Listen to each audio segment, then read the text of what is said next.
Welcome to the What's Our Verdict podcast, where we fashion ourselves cinematic judge and jury. My name is JJ Crowder. I'm here with my co-hosts Javier Ortiz. What is up, my nerds? And Ian Anderson.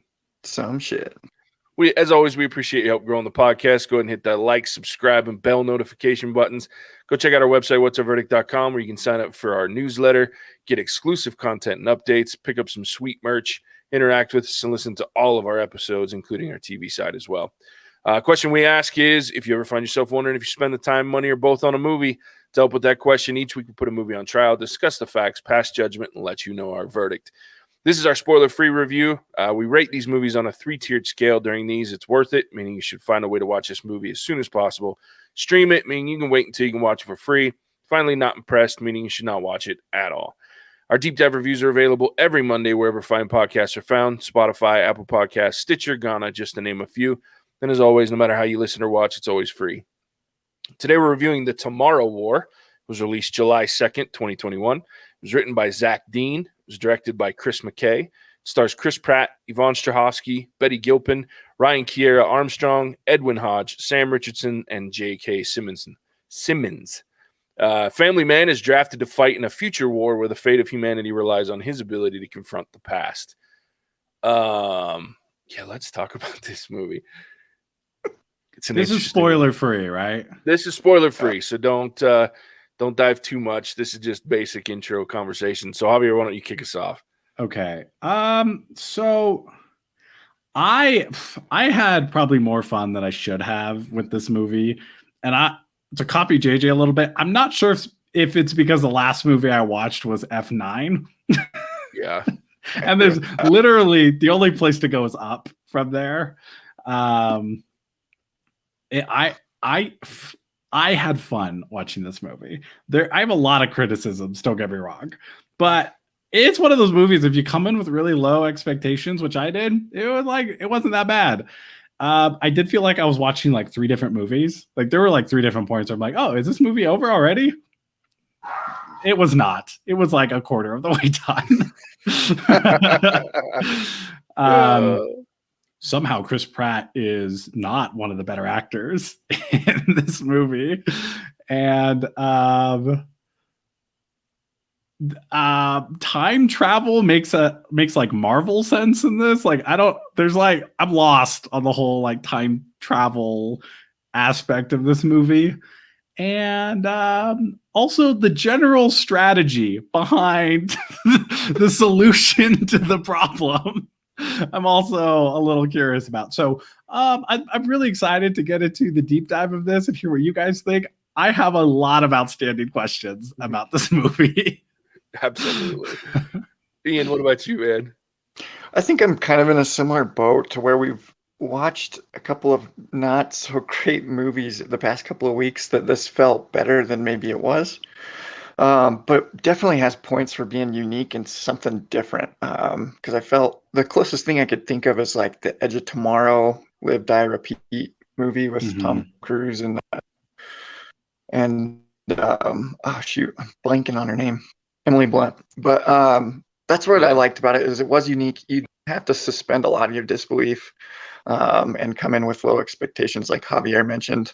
But it was fun. There were parts that made me laugh. There were parts where I felt like it was trying too hard to be serious and it felt a little awkward.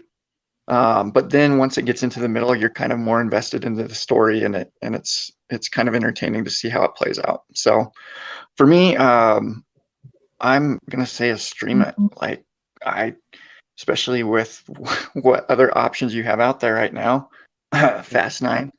Go give this a watch rather than paying for that one. I didn't rate it. Yeah. So I totally forgot. Yeah, I'm giving it a stream it too. Okay. I figured. I was going to come back to you, but I figured that's what you were going to be based on what you said. Yeah, I forgot the point of this for a second. Because of the heated discussion before we started, you know. So for me, like this is interesting. I can't wait to deep dive this one too, because I feel like I have some different opinions. I feel like this one solidified my belief in the fact that Chris Pratt can carry a movie that he has no business being in. They really kind of we always had that joke about marrying up. Well, they hired up because they didn't deserve Chris Pratt in this movie, in my opinion. But I also felt like I was watching different movies. Like there was, the first part, the second part, and the third part. The first part, I was very skeptical and kind of weird. Like I was like, okay, this could be interesting, but I don't really know how to feel about it. The second part, I was very intrigued and I was interested in.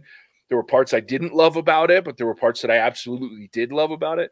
And then the third act of this movie, I was like, what the just happened? So it was really kind of twisted up where I feel like the writing was very all over the place. And I honestly feel like, and I'll talk about this in the deep dive too, but in more detail, but I feel like this would make a better series of like a TV series than a movie. Because of how much there was to question. Yeah, it kind of feels like they got at the end of Act 2 and they're like, oh shit, this movie's only an hour and a half? Yeah. We got to put something else in here. Yeah. And then they went a little long in the tooth with it to get to 2 hours and 22 minutes. I was like, whoa, it might be a little long. But I don't know. Like there were so many good parts of the movie that I really had fun at times. But then there were parts of the movie that I was very confused and had a lot of questions, which I like about having questions, but then this one I think left me having questions that wasn't in a good way. So I'm also going to say stream it in part because again, kind of like what Ian said, there's not a lot of options right now as far as new movies go to go to a theater for, but I also feel like there are good enough parts to this movie to make it fun. To kind of finish up on this, I didn't find it that unique. I will talk a lot about that in the deep dive because I feel like this movie, the writer took his favorite movies, including Day After Tomorrow, which is one of my favorites. And then there's like Aliens, there's the Alien franchise, there's some other things that like I feel like they just pulled aspects of and then wrote into one giant movie and pieced them all together using the framework of other movies. But I'm excited to hear what you had to say about that because the whole time in this movie, I'm like, this feels kind of familiar. And I couldn't put my finger on it. So I'm very intrigued to talk about this movie because the one cool thing about it, which I'm excited for the deep dive, is it does invite a lot of conversation. There's a lot of things to talk about with it, which is cool. So it looks like it's a stream it across the board.